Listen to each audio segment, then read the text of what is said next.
ஓம் முருகா போற்றி, கந்தா போற்றி, கடம்பா போற்றி, கதிர்வேலா போற்றி, அறுபடை வீடு கொண்ட முருகப்பெருமானே போற்றி போற்றி. என் செல்லமே, என் செல்ல குழந்தையே, நாளை உனக்கான நல்ல விஷயம் ஒன்று நடக்கப் போகிறது. நிச்சயமாக நடக்கும் என் செல்லமே. இந்த முருகப்பெருமான் சொல்வதை கேட்டு சந்தோஷமாக நிம்மதியாக தூங்கு. உனக்கான நேரங்கள் தொலைவில் இல்லை, அது உன்னை தேடி வந்து கொண்டிருக்கிறது. உன் செல்ல பிள்ளைகளின் நலம் விரைவில் சீராகும். நான் கம்பீரமாக உனது மனதிலும் உனது இல்லத்திலும் அமர்ந்து கொண்டிருக்கிறேன். ஏன் அது உனக்கு தெரியவில்லையா? நீ மனதார என்னை நினைத்தாலே போதும். தினமும் முருகா முருகா என்று நீ பூஜித்தால்தான் நான் நினைப்பேனா? இல்லவே இல்லை. சற்று யோசித்துப்பார். நீ இன்று இருப்பதை விட இதற்கு முன்பு பல வேதனைகள், மனக்கசப்புகள், உறவுகளுடன் சண்டை சச்சரவுகள், ஆசையாய் வாங்கியது எல்லாம் கைவிட்டு போனது என்று நிம்மதியை இழந்து நின்றாய். நான் சொல்வது உண்மைதானே? ஏன் தினசரி வாழ்க்கையை நடத்துவதற்கு நீ பட்ட கஷ்டம் போதுமப்பா, இந்த வாழ்க்கை போதும் என்று நீ அழுது புலம்பினாய். எல்லாம் மறந்து விட்டாயா? இந்த முருகப்பெருமான் அனைத்தும் நான் அறிவேன். அனைத்தும் நன்மைக்கே. நீ இன்று எப்படி இருக்கிறாய்? தினமும் முருகா முருகா என்று என்னை பூஜை செய்தாய். உன்னிடத்தில் நான் எப்படி வந்து சேர்ந்தேன்? நீ எனது பொக்கிஷம். நீ அனைவரும் எனது செல்ல பிள்ளைகள். எனது அனுமதியின்றி எவரும் உன்னை ஒன்றும் செய்ய முடியாது.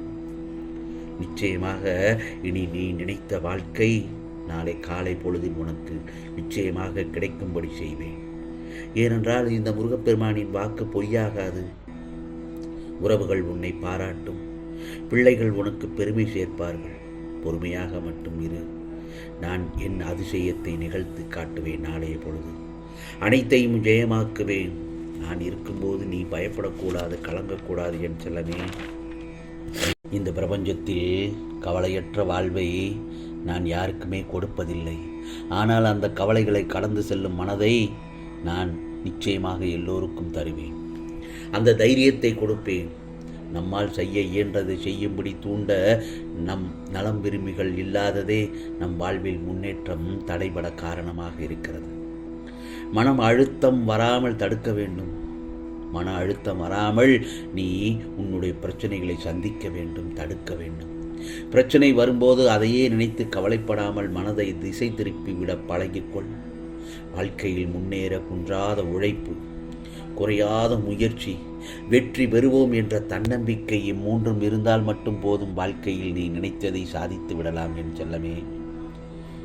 உனக்கான பணி எவ்வளவு கஷ்டமாக தோன்றினாலும் அதைவிட மாபெரும் சக்தி உன்னிடம் இருப்பதை உணர். முதலில் உன்னை சுற்றி உற்றுப்பார். சிலரிடம் நீ கற்றுக்கொள்ள வேண்டிய குணங்கள் இருக்கும். சிலரிடம் நீ தவிர்த்து கொள்ள வேண்டிய குணங்களும் இருக்கும். அதை நீ முதலில் பார்த்து கடைபிடி என் செல்லமே. இதோ உனக்கு முன்னேற்றத்திற்கு தேவையான சில அறிவுரைகளை, சில யோசனைகளை உனக்கு நான் சொல்கிறேன். கவனமாக கேள். உனது இலக்கை அடைவதில் உறுதியாக இருக்க வேண்டும். அதற்காக சிந்தித்து பார். உன்னையே நீ தயார் செய்து கொள். பொறுமையை கடைபிடி. எல்லாம் உடனடியாக நடந்துவிடும் என்ற எண்ணத்தை காற்றில் பறக்கவிடு. பொறாமை வேண்டாம், பயனளிக்காது. உன்னை அது பாடாய் படுத்தி எடுத்துவிடும். அடுத்தவர் எப்படி முன்னேறினார் என்று அறிந்து கொள்ளவும் அதே முறையில் தங்களுக்கு உதவும் என்பதில் எந்தவித உத்தரவாதமும் இல்லை என்று உணர்ந்து செயல்படும்.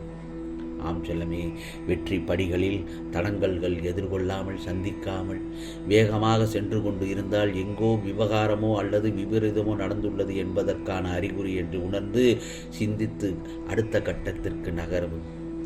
எதிர்பாராத தடைகள், பிரச்சனைகள் எந்த நேரத்திலும் எந்த உருவத்திலும் வந்து தொந்தரவு செய்வதுடனும் உன்னுடைய செயல்களை செயல்படுத்த சவாலாக பிரச்சனைகள் வரிசை கட்டிக்கொண்டு தலை தூக்கி திணறடிக்கும்.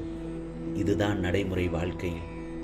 இந்த மாதிரியான நடவடிக்கைகளும் முற்றிலும் தயார் நிலையில் இல்லாவிட்டாலும் எதிர்கொண்டு கடந்து வர வேண்டிய கட்டாயம், வேறு அழுத்தம் இருக்கும்.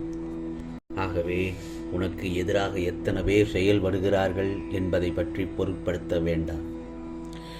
மனதை குழப்பும் பிரச்சனை விரைவில் சரியாகிவிடும் என்று மனதில் சொல்லிவிட்டு உனது வேலையை செய்ய ஆரம்பி. விரைவில் அதிசயங்கள் நடக்கும். ஏற்பட போகும் அதிசயங்களுக்கு நன்றி என்று ஆழமாக சொல்லிக்கொண்டே இருந்தால் போதும். அது எப்படி சரியாகும் வழிகளை பற்றியெல்லாம் நீ ஆராய்ச்சி செய்ய வேண்டாம். நமக்கு ஒரு சில வழிகள் தான் தெரியும். ஆனால் இந்த பிரபஞ்சத்திற்கு 1000 வழிகள் இருக்கும். அது எப்படியும் சரி செய்துவிடும். உனது வார்த்தைகள் மற்றும் எண்ணங்கள் இந்த உலகிற்கு கட்டளைகளாக அனுப்பப்பட்டு விரைவில் சரி செய்துவிடும். உன்னை சுற்றி உனக்கு எதிராக நடப்பதை பற்றி கவலைப்பட வேண்டாம், பயம் வேண்டாம். அப்படி இருந்தால் உனக்கு குழப்பங்கள் தான் வரும். அப்படி குழப்பங்கள் வரும்போது பதட்டம் இல்லாமல் ஆழ்ந்த அமைதியாக இருக்க கற்றுக்கொள். ஆம் செல்லமே. முருகா, நான் மிகுந்த நம்பிக்கையாக இருக்கிறேன். விரைவில் அதிசயம் நடக்கும். ஏற்பட போகும் எல்லா அதிசயங்களுக்கும் நன்றி, இந்த பிரபஞ்சத்திற்கு நன்றி என்று ஆழமாக மனதில் சொல்லிக்கொண்டே இரு. நிறுத்தாமல் சொல்லிக்கொண்டே இரு. ஏனென்றால் உனது வார்த்தைகள், நம்பிக்கையான உணர்வுகள், சந்தோஷமான எண்ணங்கள் போதும். எல்லாவற்றையும் சரி செய்துவிடும். உனது நேர்மறையான சக்தி இந்த பிரபஞ்சத்தை காட்டிலும் சக்தி வாய்ந்தது என்பதை மட்டும் உணரு என் செல்லமே. இந்த முருகப்பெருமானை நம்புகிறாய் அல்லவா? என் வார்த்தைகளை வேத வாக்காய் நினைத்து செவி மடுத்து எடுக்கிறாய் அல்லவா? அப்படியென்றால் உன்னை நீ நம்பு. உனக்குள் தான் என் ஒளி கேட்கிறது என்று உணர்ந்து அதை செயல்புரிய வைப்பேன் என்று நம்பு. அவநம்பிக்கையை உண்டாக்கும் எந்த செய்திக்கும், அறிகுறிக்கும், தடங்கல்களுக்கும் உனது மனம் இடம் தர வேண்டாம். அனைத்தையும் செய்கிற நான் இருக்கும்போது எல்லாம் விரைவில் சுபமாக நடக்கும் என மனதார நினை என் செல்லமே.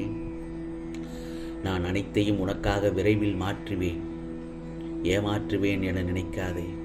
என்னிடம் முருகா முருகா என்று என்னை பிரார்த்தனை செய்த பிறகும் பிரச்சனை தீரவில்லை என்றும் இருந்த நிலை அதிகமாகிவிட்டது என்று அவசரப்பட்டு எந்த முடிவும் செய்ய வேண்டாம். கால்களில் தைத்துவிட்ட முள்ளானது கடுமையான வேதனையை தரும். இரவு பகல் உறங்குவதை கூட தடுக்கும். இதை அப்புறப்படுத்த வேண்டுமானால் வேறு ஒரு முள்ளை கொண்டு தைத்த முள்ளை சுற்றி பலமுறை குத்த வேண்டியிருக்கும். முள்ளை ஆட்டி பார்க்க வேண்டியிருக்கும். அப்போது வலி உயிர் போவது போல் இருக்கும். ஆனால் ஒரே ஒரு முறை குத்திய முள்ளே கொடிய வேதனை தரும்போது அதை எடுக்க பலமுறை குத்தப்படுகிற நிலையில் வலி கூடுதல் ஆகும் தானே. ஒரு முள்ளின் வலி உனக்கு பாதிப்பை உண்டாக்க என்பதையும் பலமுறை குத்துவதால் வருகிற வலி அதை நீக்குவதற்காகவே அன்றி காயப்படுத்துவதற்காக அல்ல என்பதை உணர்ந்து கொள்ள வேண்டும். கஷ்ட நிவர்த்தி வருவதற்கு முன்னால் அதன் தொல்லை மிகவும் தாங்க முடியாத அளவாகத்தான் இருக்கும். எனது முருகப்பெருமான் என்னை கைவிட்டு விட்டார், இனி யார் காப்பாற்றப் போகிறார்கள் என நினைக்க வேண்டாம், பயப்பட வேண்டாம். நிச்சயமாக எந்த நிலையிலும் நான் உனக்கு நிர்கதியாக இருக்க விட மாட்டேன். நல்லதொரு நிலைமையிலும் நிச்சயமாக உன்னை காப்பாற்றி விடுவேன். ஆம் செல்லமே, நிம்மதியாக தூங்கு. நான் சொல்வதை கேட்டு விட்டாய் அல்லவா? நாளை பொழுது உனக்கான பொழுதாகத்தான் விடியும். நிச்சயமாக உனக்கானதெல்லாம் நல்லது நடக்கும். நல்லது மட்டுமே நடக்கும். அதுவும் நன்மையாகவே இருக்கும். ஓம் சரவண பவ. ஓம் சரவண பவ.